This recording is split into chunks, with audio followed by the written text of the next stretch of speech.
delicious, okay? So, who can tell me what happened? And this is the same as what they get in Sunday school. This is great. No one can tell me what happened today? Victory? Alright. Now, I want you to eat this for everyone and tell them what it tastes like. Do you really want to guarantee what happens if you eat it? No, don't eat it. It's bitter? You didn't like it? And hairy. You didn't like it? Why not? You prefer me? A couple more days, I promise you. That's really strange, like, you know, you were really excited for this delicious treat, you were really excited to eat something that I promised you, and I gave you a leaf, and you thought, this is absolutely bitter, right? So, this is actually a big leaf, by the way, so I'm completely accurate to say. So, you had this leaf, and you thought it's absolutely disgusting, absolutely, like, atrocious. When Christ went to the fig tree, and he was hungry for a fruit, he was hungry to eat something, where did he expect to find the value in the tree? No one has to see everybody, so I'm free to answer questions now. Not in the leaf. Yeah, where? Fruit. In the fruit, okay. So the value of the tree is found in the fruit, not in the leaves. I had this situation last Sunday. As you know, we were getting ready for Palm Sunday, and anyone who has tried this before knows it is impossible to get a good palm in Greece. So Mark, he's the one that always does like the beautiful crosses, the ones for Abuna, and he just gave me one job that whole day: find me a good palm, like I made something amazing for Abuna with. And so I went out looking. I found like the heart of the palm tree, like it was up high. Like I got so much like pull of the palm tree. We went through such effort, and I got to say to him like, he is going to love me for this. And so I rock up at his place and I'm going, Mark, here it is. You're going to be so proud of me. You're going to be ecstatic. Like you're going to be so overwhelmed. And then he takes it like, this is trash. What am I supposed to do with this? Like. The second I try it, it just rips in my hand. Okay, I'll go searching. So I was like a maniac. People saw me with like probably these huge glasses and thought this guy is going to commit murder. And like I'm surprised no one got the police on me. And I was going around searching for a palm tree. Finally found another one, super high. I'm like, it's big, it's green, it's good to go. And I take it back to Mark and he goes, this is trash. What am I supposed to do with this? You know, the second I try it, it just rips apart in my hand. See, I went out looking for this palm tree. I didn't know what the correct palm tree was, but I went out looking for it. And I said, this is going to be absolutely perfect. But the second I brought it back to Mark, he saw it and he said, this isn't what I'm looking for at all. I've got this palm tree, and what I want to do with it, I can't do it with this. I want to be able to weave things, but this is just falling apart in my hands. The purpose I wanted the palm tree for, it can't meet that purpose. And so, why am I telling you this story, besides me needing to debrief after a stressful Saturday? So the same thing is what Christ encountered when he went to the fig tree. He came, he was hungry, and he said, I need something to satisfy my hunger. And he went, and this tree was just full of leaves. He couldn't find one single fruit in it. But there's one more piece. So like this tree is absolutely useless. There's no point of it.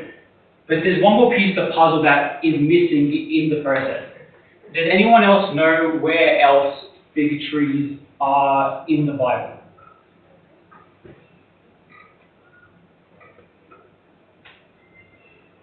No. So when Adam and Eve committed their first sin, they went out and they noticed their neighbor, and what they did is they covered themselves with fig leaves. And so Saint Cyril, if I was going to write something beautiful, he says, at the time of the sin, they clothed themselves with fig leaves. For this cause, Jesus also made the fig tree the last of his signs. For when about to go to his passion, he curses the fig tree. Not every fig tree, but that one alone. For the sake of the fig, saying, no more let any man eat fruit of thee. Let the doom be cancelled. And because they, as mentioned, clothed themselves with fig leaves, he came at the season when food was not to be found on the fig tree. Who knows not that in winter time the fig tree bears no fruit, but is clothed with leaves only? Was Jesus ignorant of this, which all knew? No. But though he knew, yet he came as if seeking, not ignorant that he should not find, but shewing that the emblematical curse extended to the leaves only. So what St. Cyril was saying is Christ knew that it wasn't the season for figs. He knew that when he was approaching, but he was doing it as a symbol, as a sign, a last sign for everyone. That the sin that was committed by Adam and Eve, the sin that led to the corruption of the human race, that's cancelled. That is no more. And so right from the beginning of Passion Week, the church is sending us a message. What is the end goal of Passion Week? What is the purpose? What is Christ's intent? And it's simple. He's here for a restoration. I'm here to raise you back to a value you once had. Just like you go to the tree with the purpose of, I'm going to eat a delicious fruit, Christ came to restore us to our original purpose, to a value we once had. And it does this really beautifully that in the Monday Pascha, it points towards two huge prophecy readings. And that prophecy reading is creation. It starts off with God made the heavens, God made the earth, God made the waters, God made it goes through all of creation, and God made man in his image, and it was very good. And so what Christ is trying to do, what Christ did through Passion Week, is he's restored us back so that we can once again obtain his image. He's making a statement on the first day of the Passion Week that the reason I am here is to remove this corruption you have now that separated me and him. And I'm here to remove this obstacle that is in your way from reaching perfection, from reaching my likeness. St. Athanasius puts the incarnation of our Lord Savior Jesus Christ, and he says, for the Son of God became man so that we might become God. He became man so that we might become God. So the reason the whole incarnation occurred is so that this corruption we felt, this fall that mankind faced, is suddenly no longer in our ways. And the opportunity to reach perfection, that Adam and Eve also had, is now available for us too. So we've now reached an invitation to dwell with Christ. We've now reached an invitation for the corruption we once had to be put to death, and the opportunity to be like Christ available to us. How? In John 17 he says, I do not pray for these alone, but also for those who will believe in me through their word, that they all may be one as you, Father, in me, and I in you. For they also may be one in us, that the world may believe that you sent me, and the glory which you gave me, I have given to them, that they may be one just as we are one. That they may be one just as we are one. and as well that they also may be one in us. The whole Passion Week has given us the opportunity to be united with Christ, just as God is united within himself in the Trinity. And in that, the same glory that is encountered at the cross, the same glory that is encountered at the resurrection, is also encountered by us, is also shared by us. And so that shame that Adam and Eve had when they felt the need to cover their nakedness, when they realized everything, is suddenly gone because we have the opportunity to be united with Christ.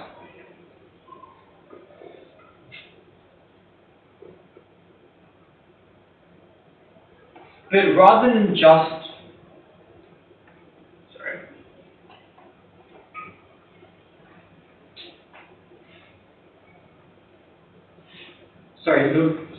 the difference is between what Adam and Eve had is Adam and Eve had this beautiful relationship with God where they were walking freely in the garden, they were talking with God. But the thing that they never had, which we have in such beauty through the crucifixion, is we're not simply just walking with Christ, but we have the opportunity to become united with Christ. And what does that mean? In Ephesians 17, it says, "For this reason I bow my knees to the Father of our Lord Jesus Christ, for whom the whole family of heaven and earth is named, that he would grant you according to the riches of his glory to be strengthened with might through his courage to the inner man, that Christ may dwell in your hearts through faith, that you being rooted and grounded in love may be able to comprehend with all the saints, that is the width and length, and may be filled with all the fullness of God." So through this unity we now have with God, through this unity we'll encounter throughout Passion Week, we build a comprehension of God, we build a knowledge of God, an understanding of God, that you may be filled with the fullness of God. You may become divine like I am, you may become united like I am. And it's a beautiful invitation, and the passages following with the fig tree in Mark says, "Now in the morning as they passed by, they saw the fig tree dried up from the roots. And Peter, remembering, said to him, 'Rabbi, look, the fig tree which you cursed has withered away.' So Jesus answered and said to him, 'Have faith in God. For surely I say to you, whoever says to this mountain, be removed and be cast into the sea, and does not doubt in his heart, but believe those things he says will be done, he will have whatever he says. Therefore I say to you, whatever things you ask when you pray, believe that you receive them and you will have them.'" And this is a demonstration of the unity we now have. This is a demonstration of God and man united. Through this dialogue we have with God, through this prayer, through these moments we have together, to the faith we now have with God because we are united, the same victories that Christ has now encountered, we get to encounter.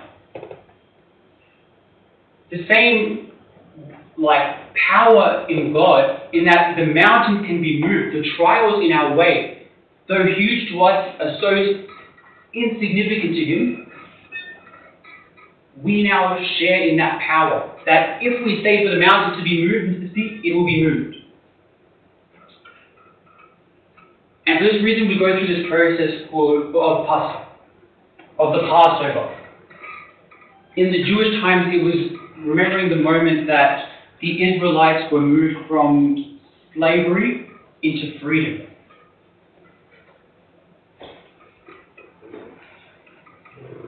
And so during this Passion Week, God has sent us a huge sign at the beginning. Not simply a sign, but an invitation. An invitation to be once again that sweet-tasting fruit that we went to the tree to eat. An invitation to be no longer covered in shame by the fig leaves. An invitation to finally meet our purpose that we were created to be. An invitation to become united with God, to be like God, to be in His image. An invitation to be restored once again to your former state, to be something of value, to meet your purpose. And so, as we start this Passion Week, this opportunity has been given to us, has been invited to us. And it's happened at the start of the Passion Week, on the Monday, so that we also have the opportunity to reflect throughout this period. Where am I going? Which direction am I heading?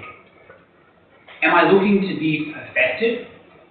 Or am I looking to stay in the shame of the fig leaves?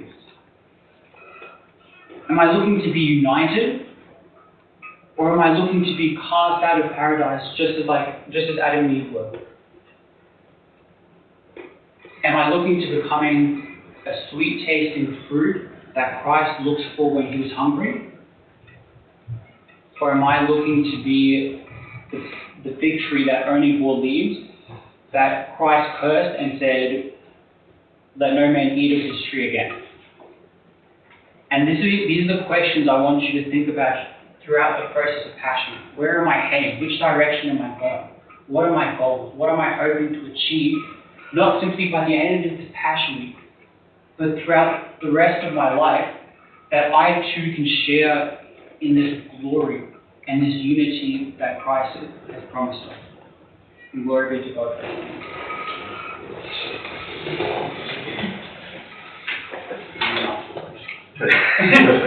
In case I have to answer anything. Thank you very much, man. So guys, take out your Coptic reader. Go to the pasta, go to special, just so we can take it step by step. Go to pasta. After you go to special, go to pasta, go to Monday, go to Tuesday Eve, go to the 11th hour, go to the end of the 11th hour, and it says evening litany about on number 10 on the menu. Okay?